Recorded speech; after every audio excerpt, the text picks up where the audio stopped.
دل کی بیماری کا روحانی علاج مولانا ڈاکٹر سید قلب صادق صاحب کی قلم سے۔ یہ سن 1972 کی بات ہے کہ جب ماہر امراض قلب ڈاکٹر منصور صاحب لکھنؤ نے معائنے کے بعد مجھے بتایا کہ مجھے انجائنا نام کی قلبی بیماری شروع ہو چکی ہے۔ اتفاق سے کچھ دنوں کے بعد میرا رائے پور جانا ہوا۔ میرے میزبان کے گھر کچھ قلمی کتابیں بھی تھیں۔ میں نے ان کتابوں میں سے ایک قلمی کتاب کو نکال کر پڑھنا شروع کیا تو میری پہلی نظر امام جعفر صادق علیہ السلام کے ایک ارشاد پر پڑی۔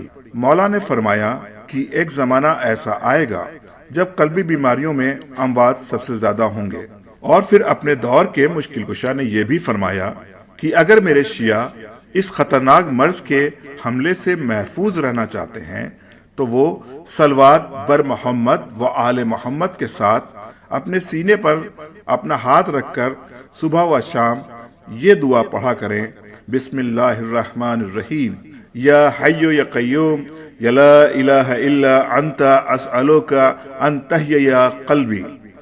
میں نے اس وقت سے اس دعا کا ورد شروع کر دیا جو آج تک جاری ہے۔ 41 سال سے اس دعا کی وجہ سے بحمدللہ موت سے محفوظ ہوں، اور جب تک مشیت الہی ہوگی انشاءاللہ موت سے محفوظ رہوں گا۔